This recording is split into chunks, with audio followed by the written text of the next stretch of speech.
onye ọna na n'obodo oyibo na-abịa be anyị nụrụ nwaanyị. Trust me, onye a nwere obi. Enwe business onye a ya emenwu n'ụwa. Onye a take the biggest risk nọ n'ụwa. Onye a nwere obi.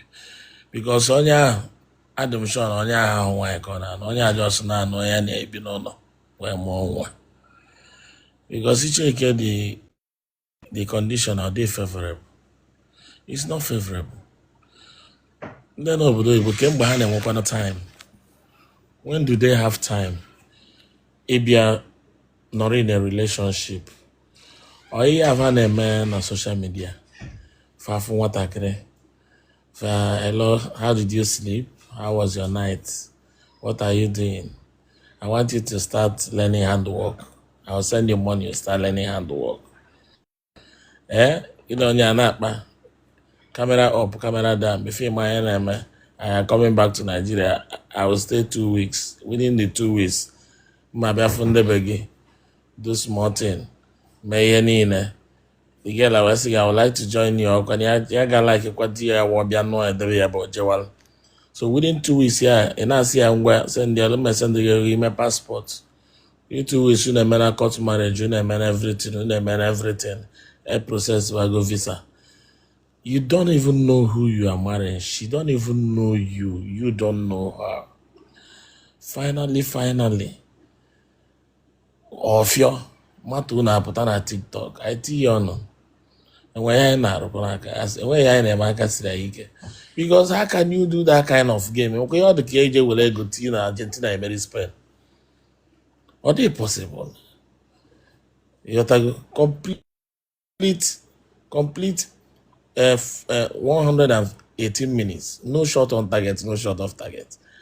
You people are two strangers living in one house or walk. Marriage, bo, it got my fault when you feel like na is something you can handle. If Ronya ain't saying that that person is difficult, and when you get loyal, how they comfortable. Onye anabawo mmadụ a na-aka amụkwu ya ma okopụ. Enwe onye ga-aka amụ ya pịa ya ka remote control. Mana ị ga-ahụ the person a na-achọta the person achọta. The person ga-amara onwe m. Because na ndị gono bad ebe a m nọ.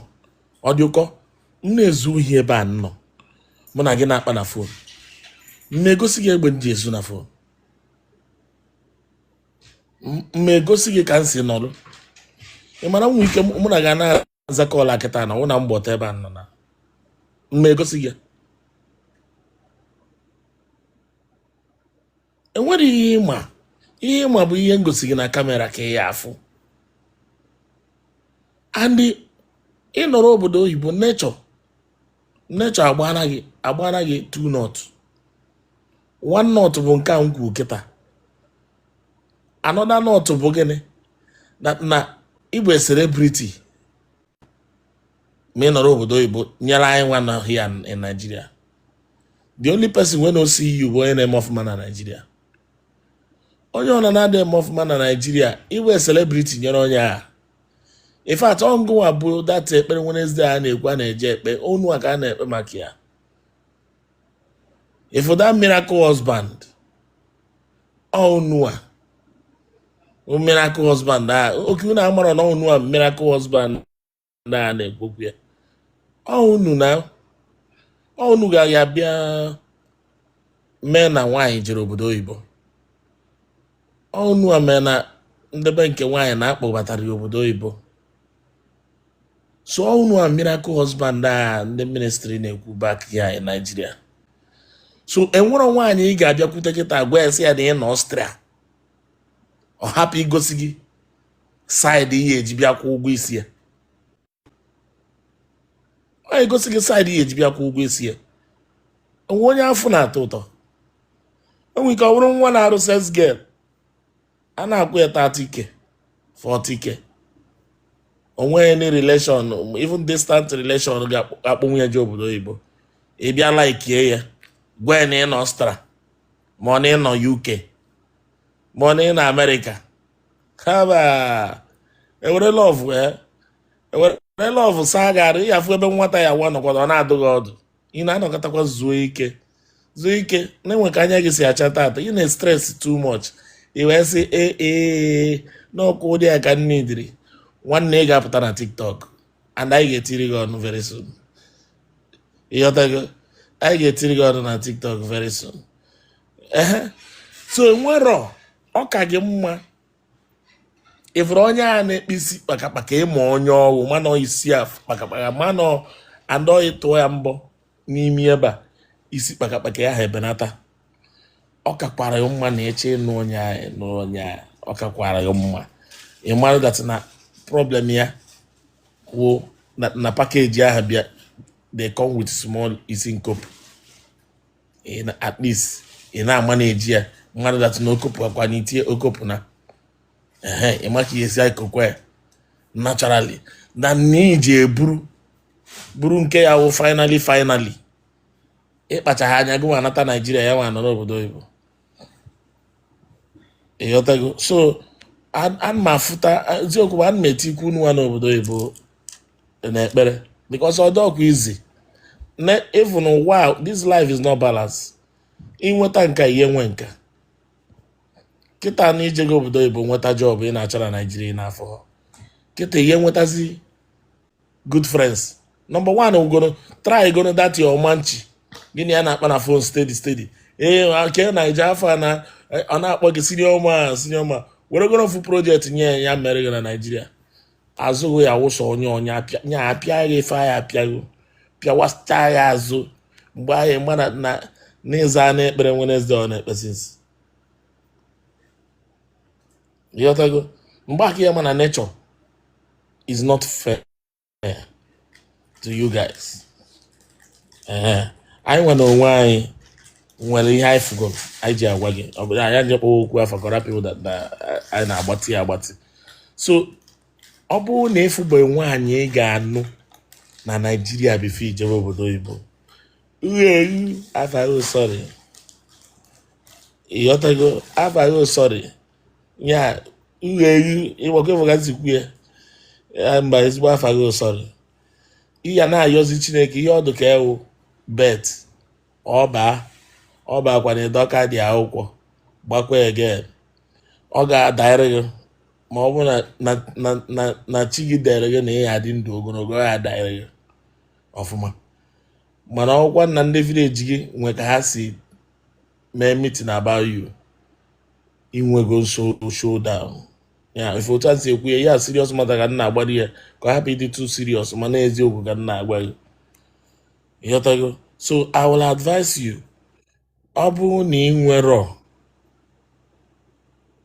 onye gị na ya na-abụ na relationship ife ijebe obodo oyibo ịkọ ọtụba with mmadụ I don't think it's necessary for you to review your location at the moment or reveal so many things about you at the moment until you marry on you. Because the minute you marry on you, let me tell you what you don't know.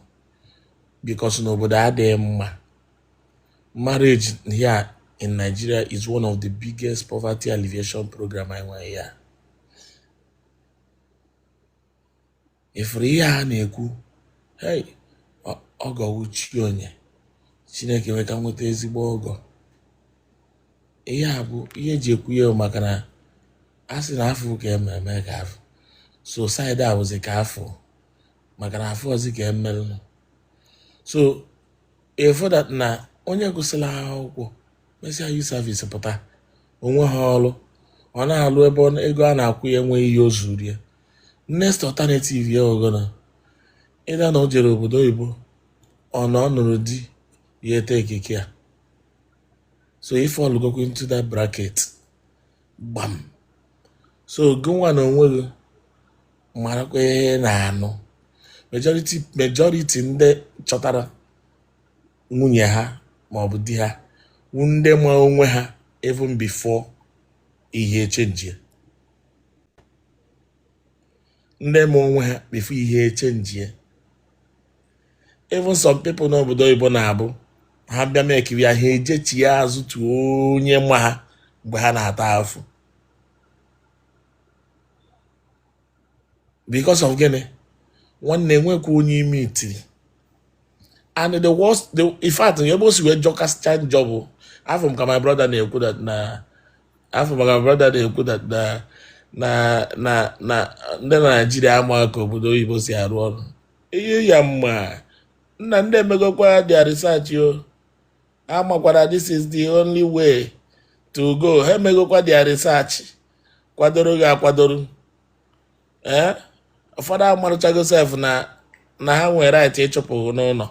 Akwadochago everything na bịa ngụwa onye na-amahọ do sef iche na ọnwa amahọ gụwa onye na-amahọ ka ha si kwado na mgbe ha bịara 1 year 2 years wee for the script ịma na ọgbọ ga-adịwago tight mgbe ahụ emekichago friends chọtagasịa wee batazie obodo chọtagasịa wee nke a na ha na-emebu research nke a na ha enwego contact already nwesịa friends ndị gago through that angle before wee gbagheziere gị mgbe aka ya amazi na n'ọsọ ngụ nọsinsi gbahọ iche na gị na mmadụ yi.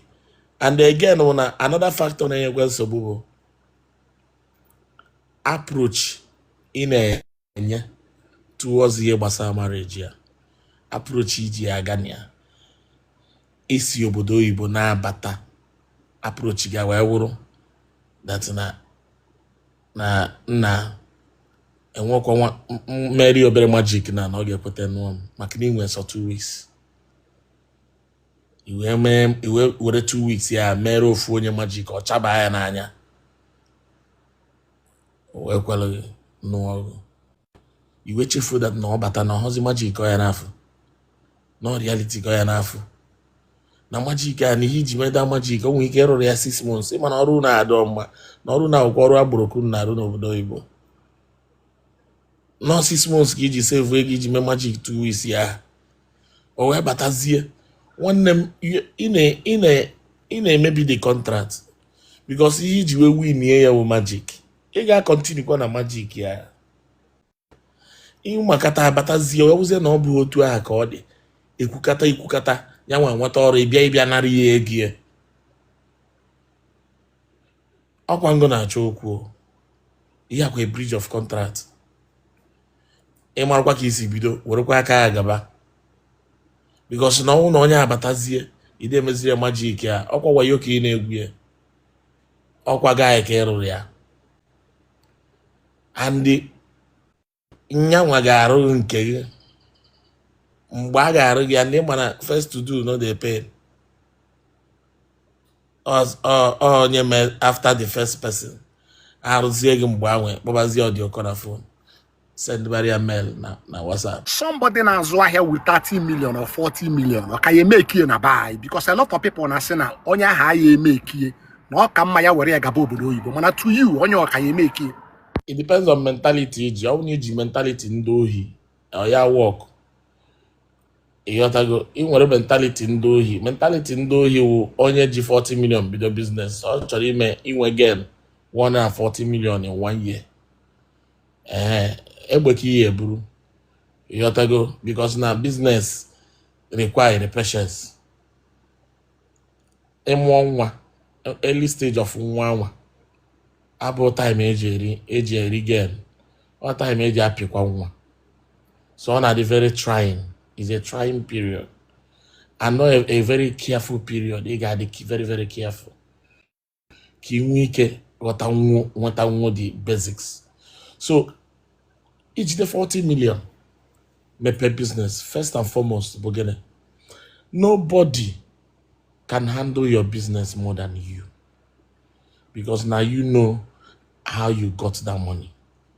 Now you know what you are up against. Na gị nwa ka a ga-achị ọchị ọ bụrụ onye ọzọ even your sales girls and sales boys the business tip ya ha ga-ana gị nwa onye ga-ebu ya so gị nwe n'obodo oyibo mepe business ebe a nọrọ obodo oyibo tinye mmadụ ka ọ handle ọrụ ya number one first red flag igon na ọ bụrụ business ka imepe ya ime charity and I ga-eri the money the truth charity just dash onye ahụ nyere the money ego mana ọ na-ịma hụ na ịdashiri ya until o meozi akaụntụ bịa butezie na TikTok anyị gwazie gị na ịdashiri ya normally because you don't want that money dị important. Ị ga-eji aka gị handle all the business. Ebe a onye ọna na-achọ loan na-enweghị interest, i wee nye m ego ka ha nrọ n'ọrụ gị business.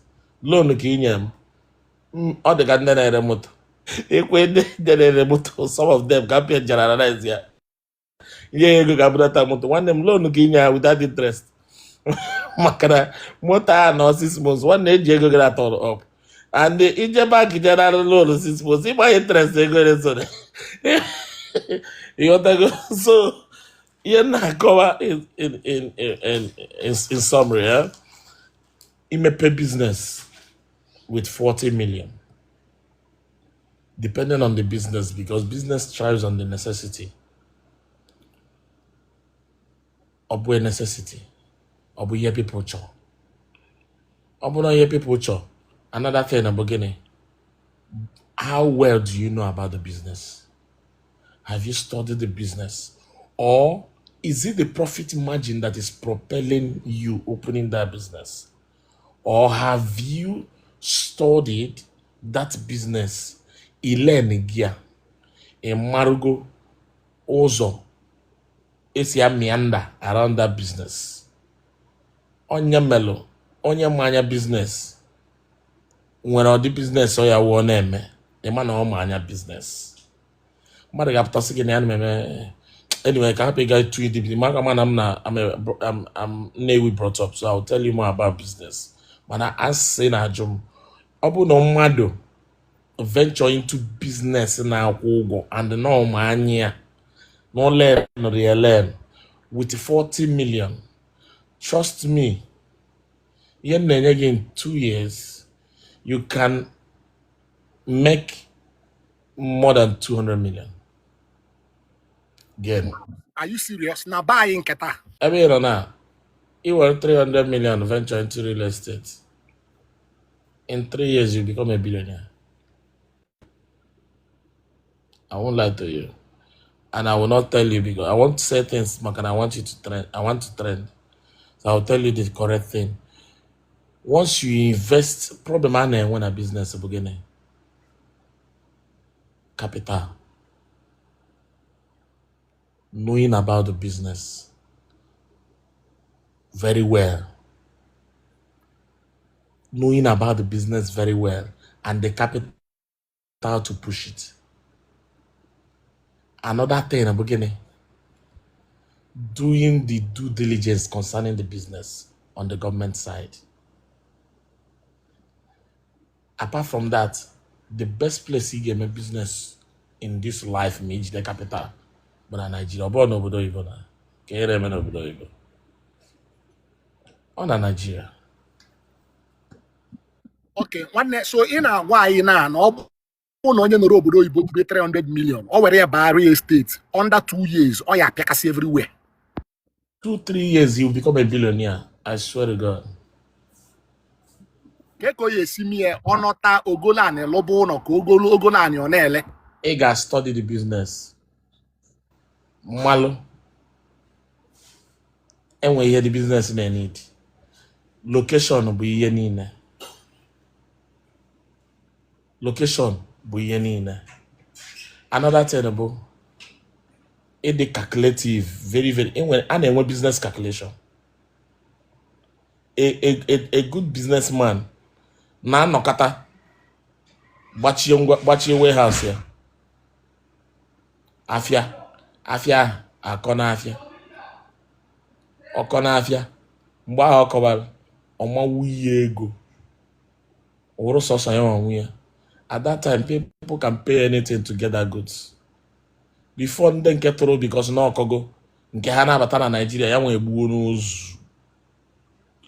Then a lot of people n'obodo Igbo nwe 300 million. Ma ọ bụ na otu a isi ekwu ka o si dị. Enwe ndị n'obodo Igbo nwe 500 million. Ma ọ bụ na ọ dị otu a isi ekwu. Ịma na agwa gị ndị a n'obodo Igbo, the problem fa na-face bụ gịnị? Availability. Because they are not available. They can't be on ground. And they don't have somebody they can trust. So that is the biggest challenge. So instead of being one of these two things, the worst thing he get me, the worst thing he get me beginning, the worst thing he get me the worst thing he get me be just venture back into the business at all. Keep your money, happen the profit because he want invest here, except me when somebody you can trust. When somebody and it's rare. When I say is rare, it's just like a friend of mine, no Israel. I'm on agent TCL. We didn't plan this. Agent TCL. Okay, I've not said this. Apart from being a musician, I'm into real estate. I build houses and I sell. You cannot see me market my buildings on my page. I get influencers to market it because I want my page to be all about music and whatever thing I name. So that one of their marketing we can say that one. So you need to study the business. So even TCL, one of my friend go my property, boyfriend there. So we started talking. Ebo biazina babazien kata eba ko no ebi amalo about my business. So eba ko about my business or jubazie yo gwa mo wanne ni enwele ike inye m so amount of money ka nwe ike nyele aka me so project. O sili me ike because Adama like ahako and onye a na-ekili adịrọ m ikpo ntụ. So I have offer because I was explaining myself all the time. But because of what? We went deep in our conversations, our discussions, so we were able to do it. Now, and when Terrace was set it up, I will not go into details because now I forgot. Let me now say the profit margin on when he disposed those 5 flat terrace.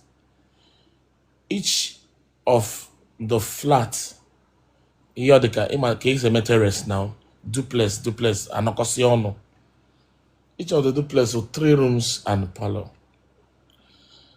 To do one of those terrace, was there not take it close to, with the market value now, we'll take it close to about 70 something, and each one was being sold at 120.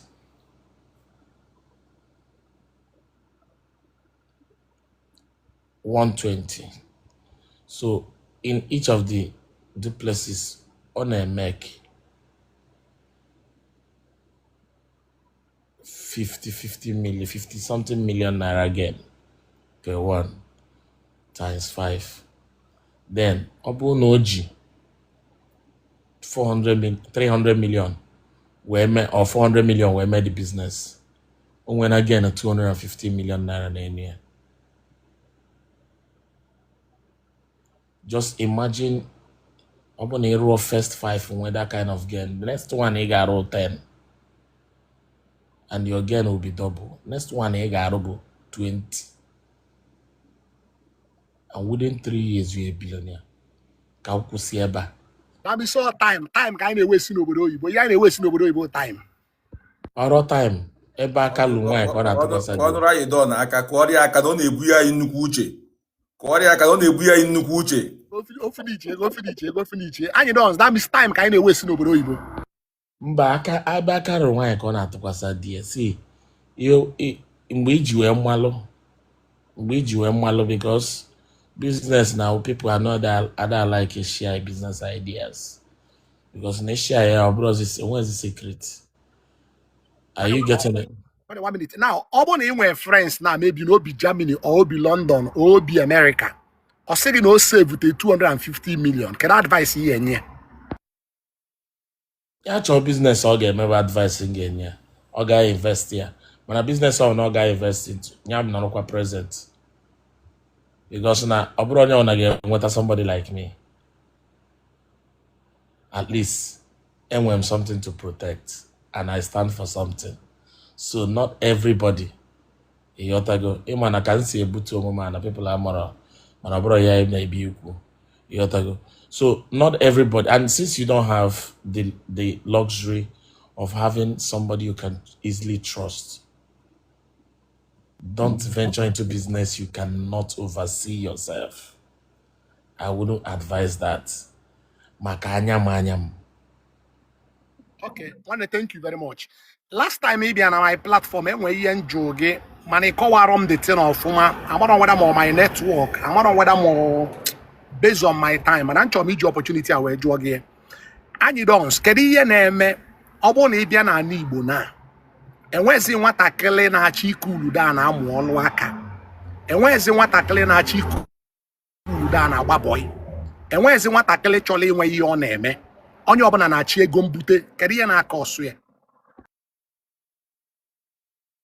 Nke bụ eziokwu na ihe mebiri the whole system ihe blame ha ihe people ji agbakwa n'ụbọyị ma ọjije mụ aka ọlụ bụ gịnị that was mgbe I believe na aka aja na-ebute ọlụ mmanụ but I believe people jejekwana boy na lacha gacha through boy mass no insult because not training gacha through boy and everything bụ gịnị ka setụlụ ya ka o nwee ike bido life ọsọ avụọ ka setụlụ ọnya mana abịazie nọrụzie awefuzie na n'ụwa bazie na app n'ozi ebe na app chatịba ebute ego ebi ego iwe emebe ọkanga ya ọ ihe ọ dị ka ya na-abụ nwata nwaanyị na-awụ oje pịa ọkụ ekwuo ya 200,000 a night isi ya jee rụba ọrụ secretary ebe anyị na-akwụ ya 40,000 a month ọkụ mana iwu enemy nyere ya ebe mana o wepụta hakwa na injinia pịachasị anya fee kpaka in 1 month o nweta 2 million esi ya jee na rụwa month 50 kpa or 150 kpa 200,000 ọ na-emeke sense ego mpute bịalụ ghasasịa ihe a na-eme ịghọtago ndị nwatakịrị ị na-asị ya na ọ na gbara bọị na enwere ihe ọ ya aghọta bifo ịmanya na-eme nwatakịrị abịa goo nọgụ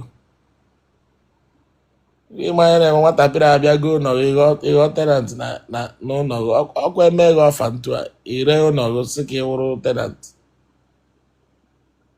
because na ego mbute a bịazie karịa people lose interest n'ịtụtụba ya atụtụba ịghọtago kadim anụ m n'otu aka o si ada kadim ọda kadim like this every onye nwa ya nwaanyị nwụrụ asị aka eme autopsy ọsị na ya chọrọ si na ya otu a ọ dago kadim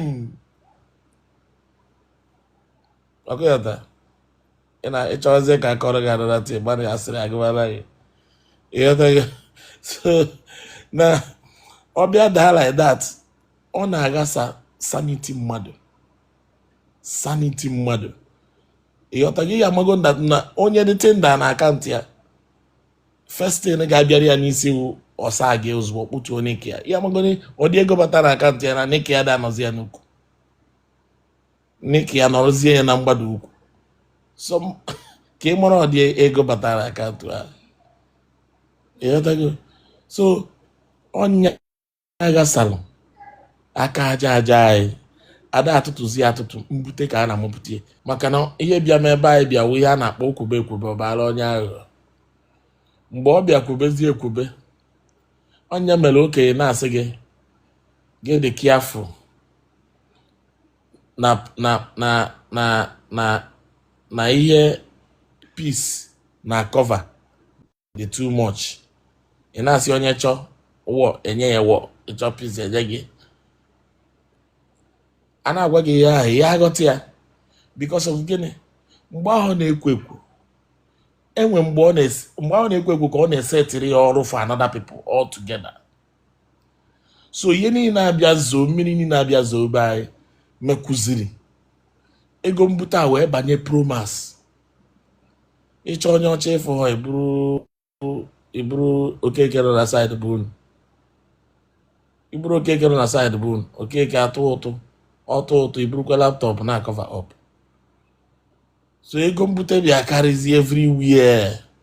O mezie aka aja butere ọnụ mmanụ akwụrụ ọtọ na mana still ọma na kpamkpam because na like mụa aka m believe kwa n'aka aja onye mere m ji awagharị ime ọfịa everyday.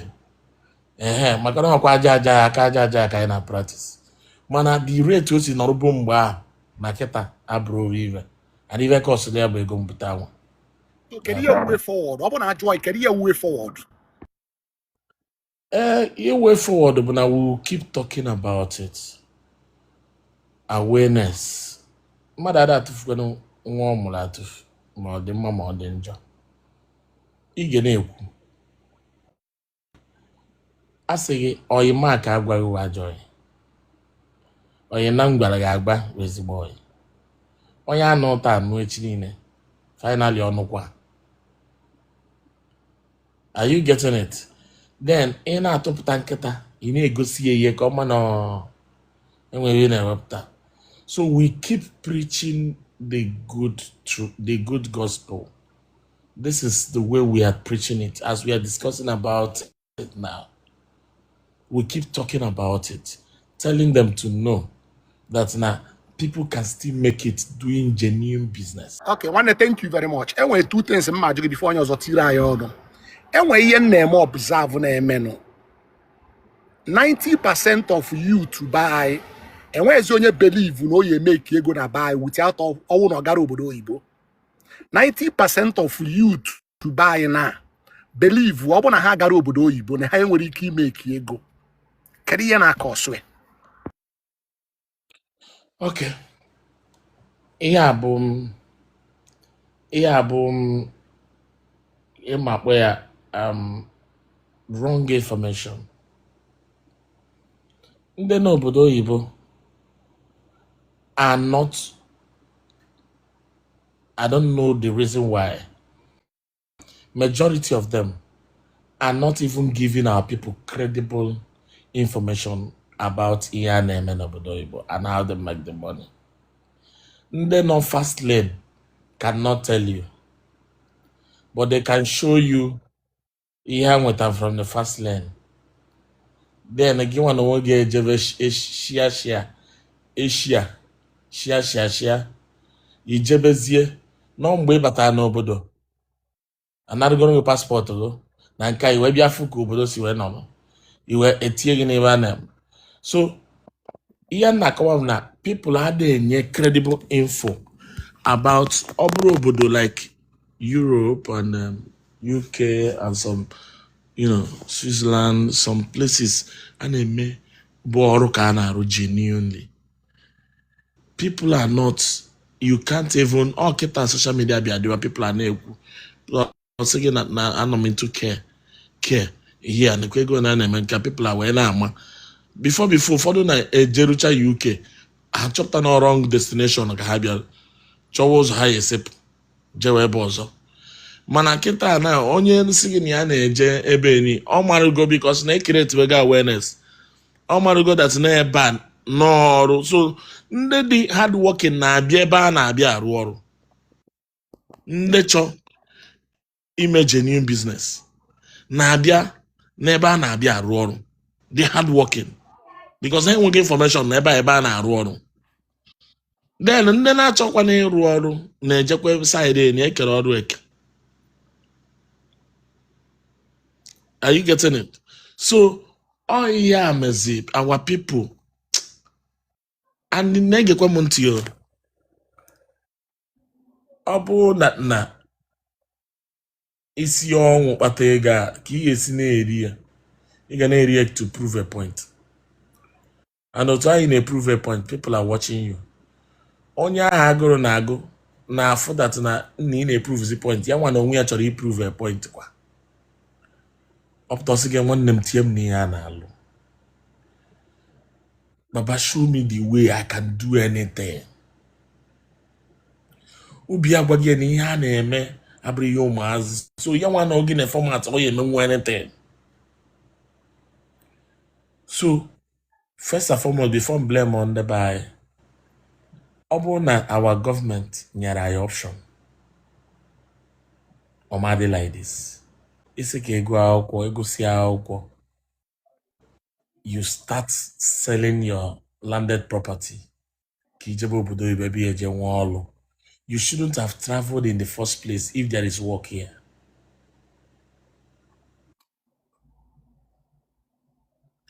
And ọ bụrụ na ị na-ele ana nna gị ka ijebe obodo oyibo wee sị na ka ije saa ndị ọcha ike, family gị ahịa dịkwa happy with you na ịnọgo 7 years 8 years egote ebe ha n'ọzọ arụ abụghị ihe ebe a, ife that na destination gị nwere ike ichenji. Instead of ebe ihe abịa bibi arụba this thing, ijebezi ebe ihe eje bute ya ka inwe ike maka na ana family ka ile. Anyịros, thank you very much. Ihe ọzọ mma ajụ gị bifo onye ọzọ tikwara anyị ọnụ. Asị onye na-eti egwu Igbo, asị onye na-eti egwu Igbo na-emeki ndị Igbo proud, ọ dị gị ka ị na-enweta support from ndị be anyị?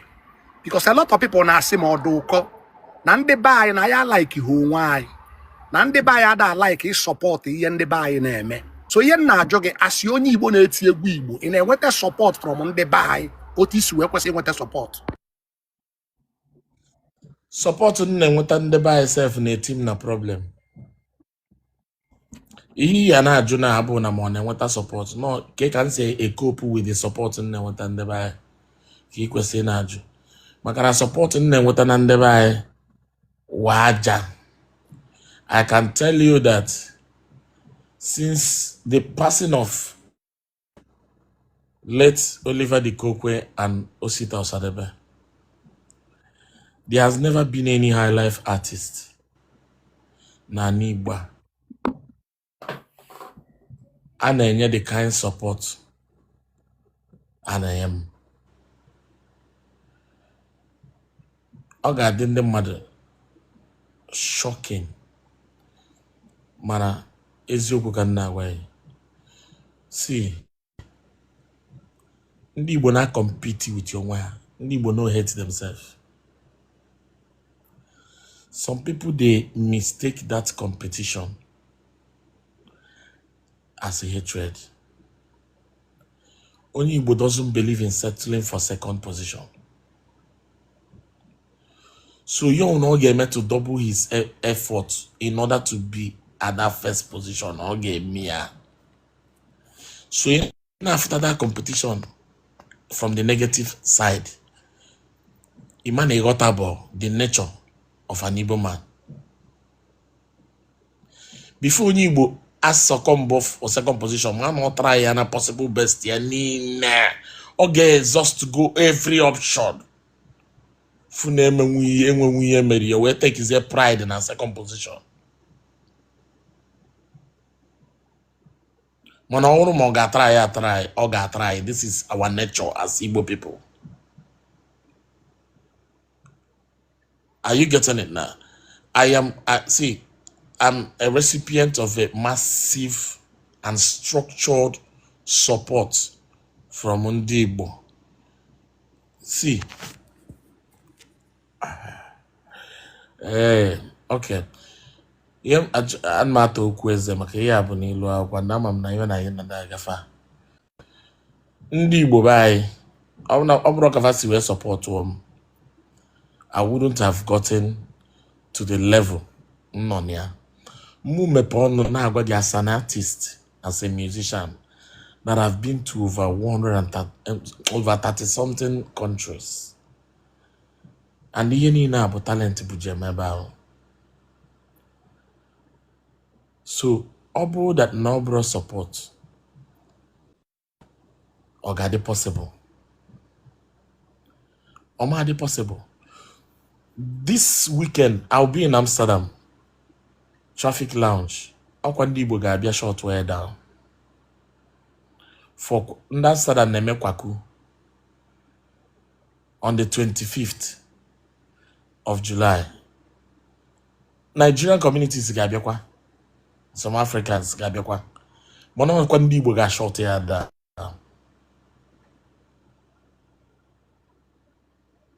So, ke support kalere ahụ. So, onye na-agwa gị, people might be talking from different angles. Are you getting it? Different angles. Like Mua. See, like Mua. I don't get the kind of support maybe Mua feel like na nkwesị na-enweta from the Bible number no. I never did. You got to go. And I don't may blame her because it home by it home na olai number no. Now, ebe me seriously nyezimu support. That is to show you that na Ndi Igbo can support if you even without you as an easy from Beha. They can support you as long as Ningwell, regardless of ABC. Are you getting it? Nje Boy State today, Nde Boy State na kwali mo. Nde Enugu na kwali mo. Some people say gas nambo ya Anambra. Abia State, who is who na Igbo, Moyembo, politically, na the kinship no na Igbo. Bu ihe na, and ihe na about of support, obro magama maki ihe, on a magic ego. Not because of what, they love what you're doing and they're supporting you. Okay, wanna thank you very much. Enwe egwu gị ngelo isi Igbo nwelu mmadụ. Kedu ihe mere gị inspire iji wee go that egwu a? Isi Igbo nwelu mmadụ. Kedu the reason mere iji go that egwu a? Mụ abụ onye like ihe ndị Igbo na-eme. Ọ na-abụ nnọrọ ebe people na-ekwu. We have ndị Igbo agago through a lot of things. Mezi na ndị Igbo adịghị believe zi n'onwe ha. Ndị Igbo adịghị believe zi n'onwe fa. Ndị Igbo na-afụtazi onwe ha as part of the problem ha nwe. Ndị Igbo na-afụta onye Igbo ibe ya as not part of the problem o nwe. Onye metata ijere ụfọdụ asị gị na ebe mbi yafu ndị Igbo by around that side. Achọrọ m akọ. Onye Adam like make ihe with ndị be anyị. I'm like all these things mega affect because of what we have been through as a people. Mana n'ime ọkwari onye Igbo ka ọ dị okobo. Even in the midst of the whole controversy, the midst of the whole pain and what we've been through, ọ dị ọkwari onye Igbo ka ọ bụ. I don't know onye Igbo ka ọ bụ. And so many people be okwu Igbo ka ọ bụ. See, everybody na-asị na ndị Igbo ajọka. Mana ịjụọ ma mpịa ọjọọ njọ sị gị na mpịa bụ ezigbo mmadụ. Mmụọ ya bụ ezigbo mmadụ. Then, ọ bụ na mpa mmadụ niile dị mma, mma mmadụ niile dị mma. Ụmụnne gị niile bụrụ ezigbo mmadụ. Every family, their people were ezigbo mmadụ. Ka ezi ndị wu ndị ọjọọ a na n'Igbo. Wee bụrụzie ajụ. Ụmụ ajọka, your mother the bad, mba. Your sister the bad, mba. Mana ụmụ ajọka. Na-egekwentị, we are getting the wrong narrative in all this things. So that's why I push the Igbo agenda. I push the Igbo agenda. Ihe ọbụla bụ portray the beauty of we, the Igbos.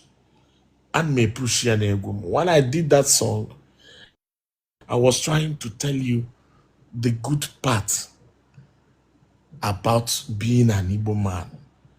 What will make you take pride in being an Igbo man? Just little out of the abundance of blessings Chukwu nna nyegolaye can just go talon and the egwu. Use the egwu where advice and the buy on one of the two things or one of the few things I got has no problem. That was what inspired that music and so many other music like Mengo Ndeba TM or I was trying to explain to Ndeba that no for na Igbo bụ ihe eji wee malụ ndị Igbo and all ya eji ekwubi okwu wee suo ọfọ as a sign of authority. Dịka I see were afa Jesus Christ wee na-ama n'enu prayer as a sign of ịghọtago that now whatever you ask by my name, that is a sign of authority. So I was trying to explain because now money they push the narrative. So I was trying to explain, can they buy malo? Can they buy malo? One or two things they're supposed to know that will make them take pride in being Onyibo.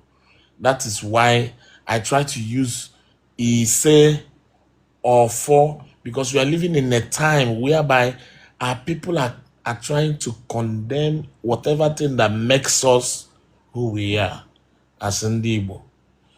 So while we try bringing out all these beauties, these cultures, these traditions, and throw more light to make our people believe that that has nothing to do with our culture and tradition. All these things we are sata. We are cultural people that believe in God, Chukwu Kike and Chiuku.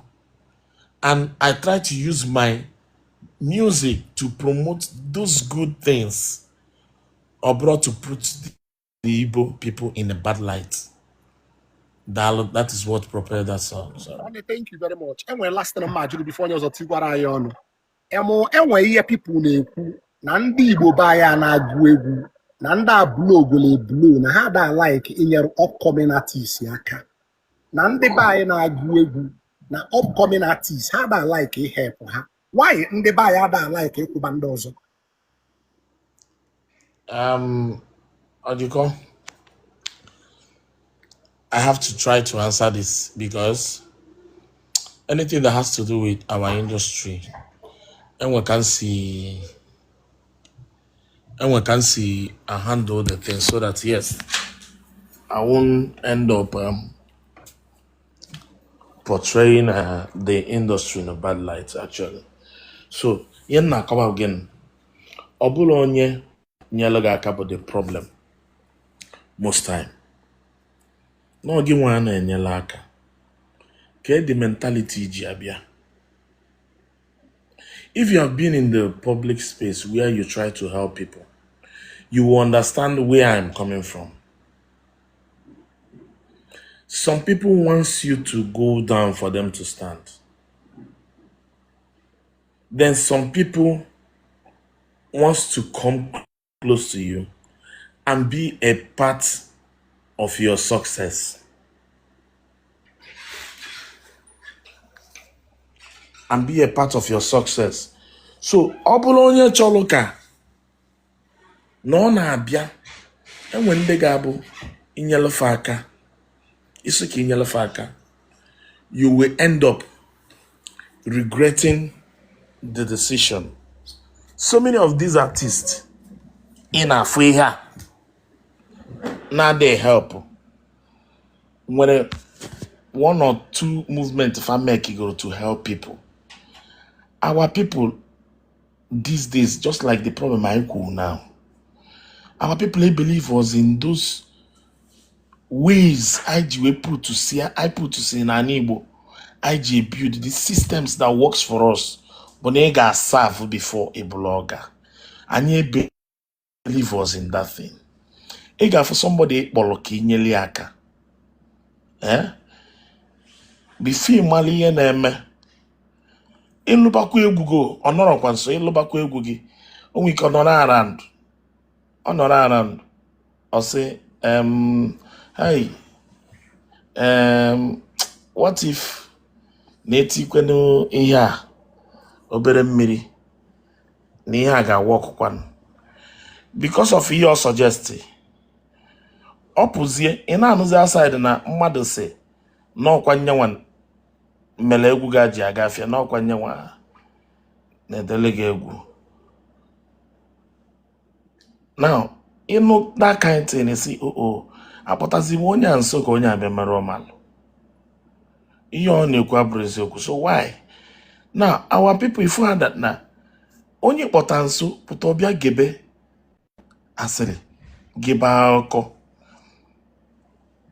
somebody that couldn't help you nọrọ ebe a ifuzi onye chọrọ ihepụ gị iwe gebezie advice from onye na-chọrọ ihepụ gị ọ sị gị mụrụkwa anya ọkwa ịma na ọ bụ na ịmụ ha anya na these people they will use you rie gị ị na-edikwa ịmụ anya the same person na-enye gị advice ya is the same person that couldn't help you and gị nwa na onwe gị pụta igburukwe n'egwu ma believe advice ya were ya rụba ọrụ epụtazi ị na-enyezi onye a body language onye a ga-eji na-regret even involving himself with you. Ụfọdụ gbazieli ọsọ ka akụkọ hapụ edo because na our people will always follow who is playing the victim card. Our people ka nweze gị eziokwu the worst thing ga-eme gị n'ụwa bụ gị na onye ka nwee problem. If gị na onye ka nwee problem maka Chineke ịpụta nwo na kesi ya ịtụkata mma because na nwere ihe ime na-abụghị intimidation. Ịkọwa asị gị you explain tire no evidence. Now the reason why you are explaining is because your conscience is not clean. Imechi ọnụ asị na ịdị proud na feel like na ego can get you everything. That's why you mechi ọnụ feel like na ka ekwu eriben ndị ọzọ kwu eriben that they will cancel you, bring you down. Isi ngwanụ ya jee no court isi ya because na ịma na oru ebe a na ya atụta nwogo mbọ. So these people ị na-afụ na-ezekwa n'onwe ha eze because na anyị Igbo asị na nkọta ọgaranya karịrị ogbugbu ya. Onwe ha ka ha na-eze enwerọkwa ihe ọzọ ọ bụ and ebe afa na-eze onwe fa ọbịa dịzie ka fa gbaa weekend ọ na obi adịrọ mma ọ na fa da ame ya na mana it depends on ka isi wee jee. Enwego trust issues. Onye ọbụla chọrọ help gị ga-epu ụzọ study gị ka ọ mara ma help ọ na-achọ inye gị ọ ihe ọ ga-regret ya echi. See, 1 minute before you land there. Okay, aghọtara m ihe ị na-ekwu onye ọbụla na-ezo onwe mana ị na-agwa m na ihe niile na-agụ egwu na ala Igbo ama na ha niile na-ezo onwe ha. Ihe niile na-agụ egwu na be dị popular na ha niile na-ezo onwe ha.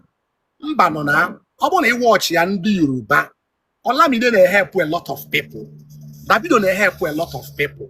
Mana ọ bụrụ na ị bịa na side anyị na ala Igbo be anyị so ị na-agwa m na ihe niile ama aha ha ama na-agụ egwu na ha niile na-ezo onwe ha. Mba nọ ekwesịrị igwe ofu onye asị na onye a na-agụ egwu a na onye akwụnyere onye a n'ọkụ na onye a na-agụ egwu akwụnyere onye a n'ọkụ na onye akwụnyere onye a n'ọkụ mana enwere ofu mkpụrụ onye.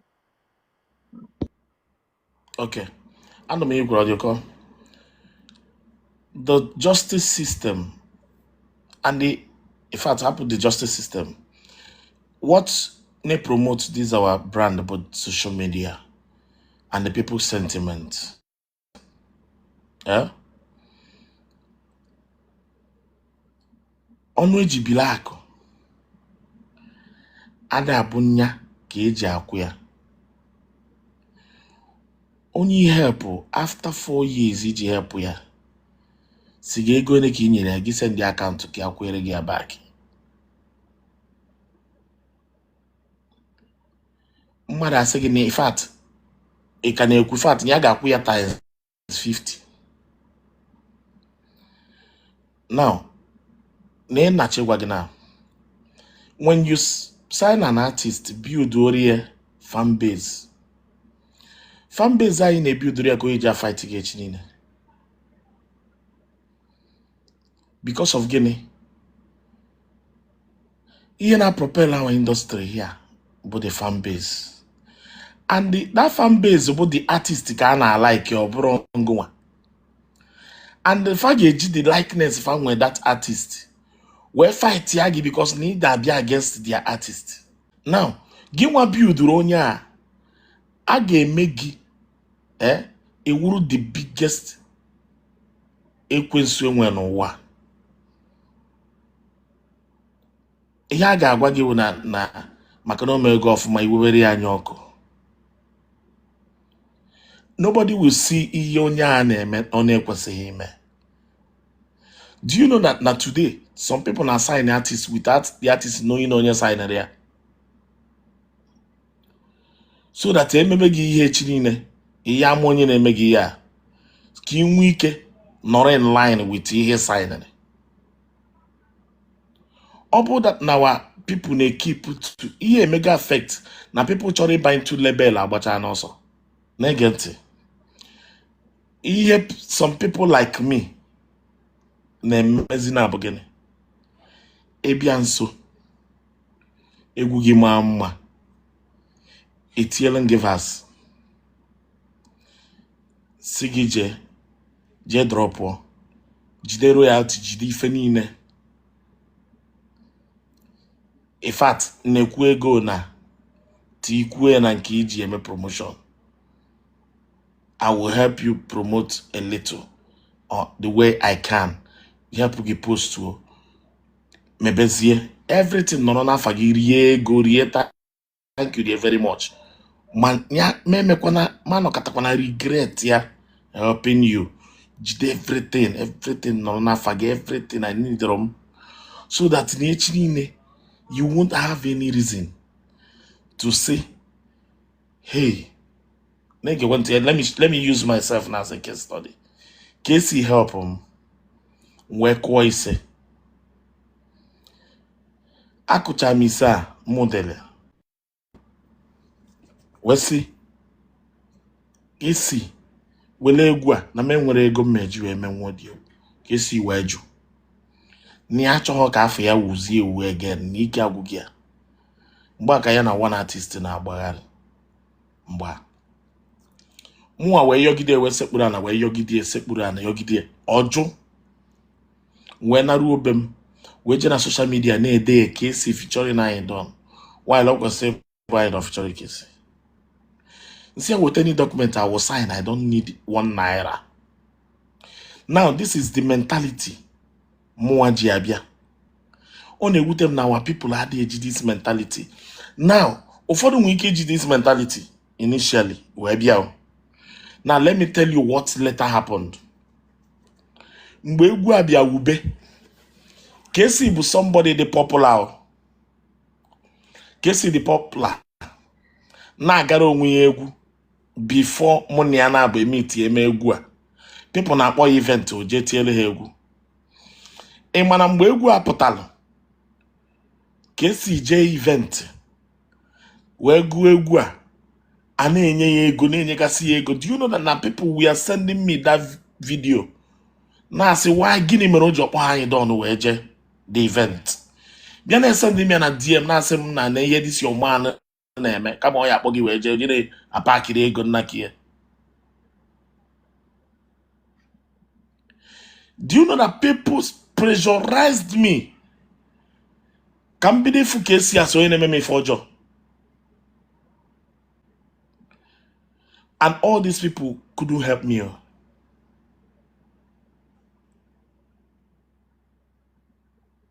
if not because of the mentality nji wee jekwuru Kcee, mma afụta Kcee as onye ji my destiny. While without that my music, a na-akpọkwa ya ọrụ, ọ na-ejekwara onwe ya ọrụ. And ya nwe ị na-eti egwu a na event wụkwa a part of promotion. Do you know that na people, when you hear people na-agwụrụ, send the kata mu video, ụfọdụ na-asị na this man dị very greedy, this man no, nna ọkwa m sekpuru ana na-ayọ this man o, ka o were egwu a ka o nwee ike promote ka face mpụtagon. Mana ọ bụrụ na m abụrụ somebody mbụ bụ a grateful human being na mma ihe n'onwe m, ị mana mma succumb under that pressure. I don't succumb under that pressure. Be fear, Kcee regret ba helping me, and no regret helping me. A lot of people like we say help, and are they affected. I am using myself now as a case study. Otu a ka ị ga-esi wee sign artist mmadụ abịa sị ya kedu ihe ọ gaghị na-emede eme dịcha na onye eji destiny gị wee na gị ihe ọ na-emede eme ka a na-akọ ihe na-enwe isi na ọdụ make that sense to you. Before my na-eme body language ga-echenji ya, attitude ga-echenji ya. Before my na-eme ikpesawara ndị mmadụ, and anyị na-ekpesara apụtakwa na-agwakwa m ya, ọ na-agwakwa ya onye ọzọ. Ịpụtazi ịjụwazie ka ezi ka emere m mistake bịakwuru onye a, ọ na m adịghị oke na onwe m ebe m nọ kịta na people ewu ego from one page to another page, from another page to another page, a na-ediscuss na ihe ọma melụ mmadụ.